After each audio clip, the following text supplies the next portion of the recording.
መነሻችንን ከምዕራብ ለንደን ክለብ እናድርግና የቼልሲው አማካኝ ተጫዋች ሮሚዮ ላቪያ በዛሬው ዕለት ወደ ቡድን ልምምድ መመለስ ችሏል። ይህ ደግሞ ለሰማያዎቹ ጥሩ ዜና ነው የሚያደርገው። ነገር ግን ተደጋጋሚ ጉዳት የማያጣው ተጫዋቹ ፊት ሆኖ መቆየት ይጠበቅበታል። አንድ ተጫዋች ምርጥ ብቃት ኖሮት ለጨዋታዎች ግን አቬለብል ሆኖ መገኘት ካልቻለ ትርጉም አልባ ነው የሚኖር። ሮሚዮ ላቪያ ደግሞ ጋር ያለው ይህ ነገር ነው የሆነው። የ21 ዓመት ተጫዋች ከስቀደም ከረጅም ጊዜ ጉዳት በኋላ ቼልሲዎች በአርሰናል በተረቱበት ጨዋታ ወደ ሜዳ ተመልሶ እንደነበር ይታወሳል። ከዛ በኋላ ከትንሽ ሳምንት በኋላ ግን በድጋሚ ጉዳት ማስተናገዱን ኤንዞ ማሬስካ አረጋግጦ የነበረበት አጋጣሚ ይታወሳል። ይህም ደግሞ ከቶትናም ሆትስፐሩ ድላቸው እንዲሁም ከብሬንትፎርዱና ከኢፕስዊች ታውኑ ተከታታያቸው ውጤታቸው ጨዋታዎች እንዲያመልጠው አድርጎ ተገኝቷል። የቀድሞ የሳውሳምፕተን ተጫዋች አሁን ላይ ግን በድጋሚ ለመመለስ ተቀርቧል። ላቪያ ዛሬ ወደ ኮፓም የልምምድ ማዕከል ጠዋት ላይ ቢመለስም ግን በኮንፈረንስ ሊጉ ስኳድ ውስጥ የሌለ በመሆኑ ቼልሲዎች ነገ ሌጊያ ዋርሳውን በሚገጥሙበት ጨዋታ ቤልጅየማዊ ተጫዋች አይኖርም ማለት ነው። በእርግጥ ቼልሲዎች የኮንፈረንስ ሊግን ውድድር ለብቻቸው የተቆጣጠሩት በመሆኑ የሚያሳስባቸው አይሆንም። ባይሆን በሳምንቱ መጨረሻ ቼልሲዎች ከጎረቤታቸው ከፉላም ጋር ለሚያደርጉ ጨዋታ ላቪያ ሊመለስ ይችል ይሆናል። ማንቸስተር ዩናይትዶች በእንቅርት ላይ ጆሮ ደግፍ የሆነ ዜና ገጥሟቸዋል። ማንቸስተር ዩናይትዶች ባሳለፍነው ሳምንት መጨረሻ በኒውካስል ዩናይትድ የ4-1 ሽንፈት ባስተናገዱበት ጨዋታ አጥቂያቸው ተጫዋች የሆነው ጆሹዋ ዚርክዚ ጉዳት አስተናግዶ ተቀይሮ መውጣቱ ይታወሳል። አሁን ሆላንዳዊ አጥቂ ያስተናገደውን የሃምስትሪንግ ጉዳት ተከትሎ ከቀሪው የውድድር ዓመት ውጭ መሆኑን አሰልጣኝ ሩበን አሞሪም ዛሬ በነበራቸው ፕሬስ ኮንፈረንስ ወይም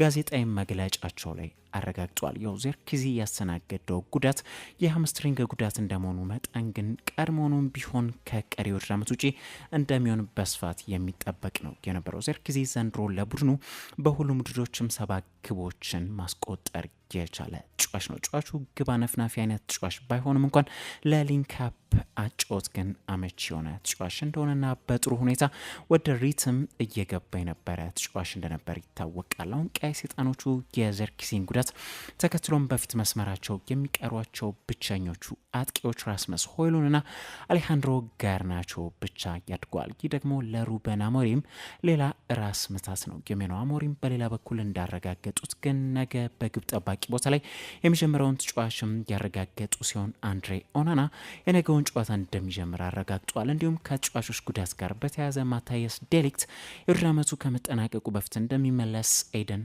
ሄቨን ደግሞ ልምምድ ላይ ትንሽ ግጭት ነገር እንዳጋጥመውና ከነገው ጨዋታ ውጭ እንደሆነ፣ ጆኒ ኤቫንስ ደግሞ ወደ ልምድ እንደተመለሰ ነገር ግን ለነገው ጨዋታ እንደማይደርስ፣ አማዲ ያለው ደግሞ የውድድር ዓመቱ ከመጠናቀቁ በፊት እንደሚመለስ ተስፋ እንደሚያደርጉ ገልጿል። ማንቸስተር ዩናይትዶች በነገው ዕለት ምሽት 4 ሰዓት ላይ በሜዳቸው ኦልትራፎርድ ስታዲየም የፈረንሳዩን ክለብ ኦሎምፒክ ሊዮንን በዩሮፓ ሊጉ የሩብ ፍጻሜ የመልስ ጨዋታ ከምሽቱ 4 ሰዓት ላይ የሚያስተናግዱ ይሆናል። የመጀመሪያው ጨዋታ 2-2 በሆናቸው ውጤት መጠናቀቁም የሚዘነጋ አይደለም።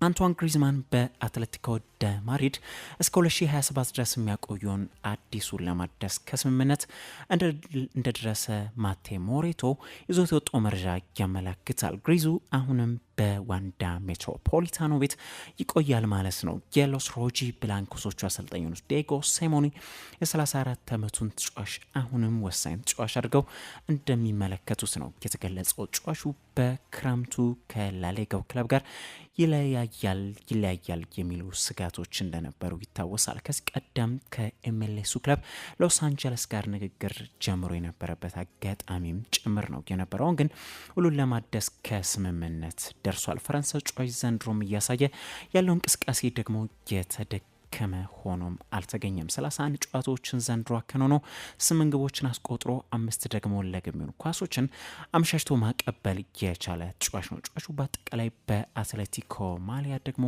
435 ጨዋታዎችን ያህል የወከለ ሲሆን 197 ግቦችን አስቆጥሮ 91 ደግሞ ለግብ የሚሆኑ ኳሶችን በስሙ ማስመዝገብ የቻለ ተጫዋች ነው። ግሪዝማን በአትሌቲኮ ቤት አሁን ላይ ያለው ውል ግን በ2026 ክረምት ላይ የሚጠናቀቅ ቢሆንም አሁን ግን እስከ 2027 ድረስ የሚያቆየውን አዲሱን ለማድረስ ከስምምነት እንደረሰ እንግዲህ ተገልጿል። አስቶን ቪላዎች ባሳለፍነው የጥር ዙር መስኮት ማርከስ ራሽፎርድን ከማንቸስተር ዩናይትዶች በውሰት ውል ማስፈረማቸው ይታወቃል። ቪላዎች ራሽፎርድን በ40 ሚሊዮን ፓውንድ ደግሞ የመግዛት አማራጭ በውላቸው ላይ ይገኛል። አሁን የኡናይ ኤሜሬ ቡድን ይህንን የመግዛት አማራጭ በክረምቱ ተጠቅመው ለመግዛት እስካሁን እንዳልወሰኑ ግን ታውቋል። ኡናይ ኤሜሬ በራሳቸው አንደበት እንዳሳወቁት ደግሞ አሁን ላይ ለማቀድ አስቸጋሪ ነው።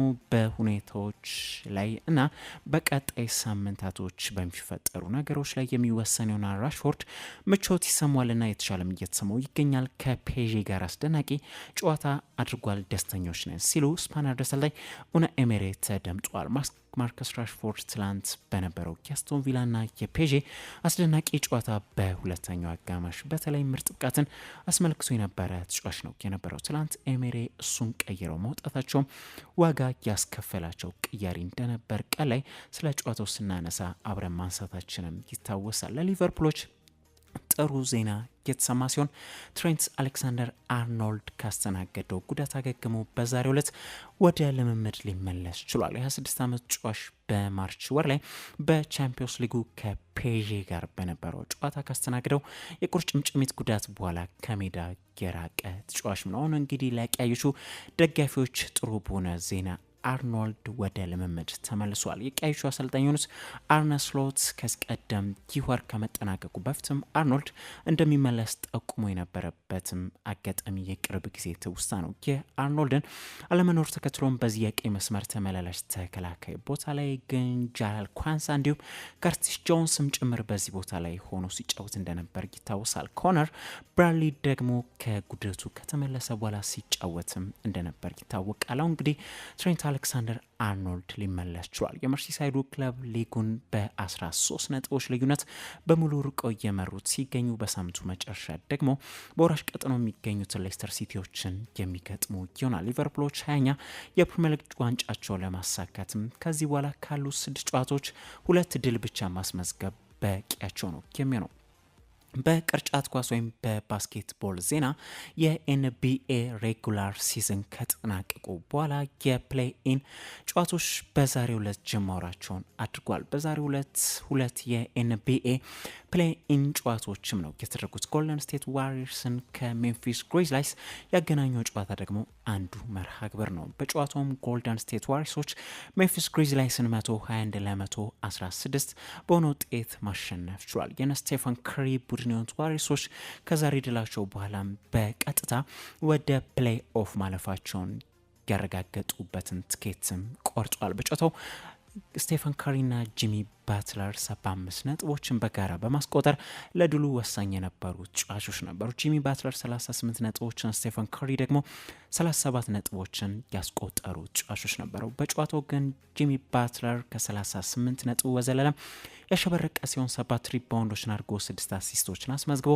2 ጊዜ ደግሞ 3 ነጥቦችን አሳክቶ የነበረ ተጫዋች ነው የነበረው። ጂሚ ባትለር ግን ከዛሬው ጣፋጭ ድላቸው በኋላ የቡድን አጋሩን ስቴፈን ካሪን ያሞካሸው ሲሆን እንደ ተደመጠው ከሆነ እኔ ካለው ማንኛውም ቡድን የማሸነፍ እድል አለው ያለው ይመስለኛል።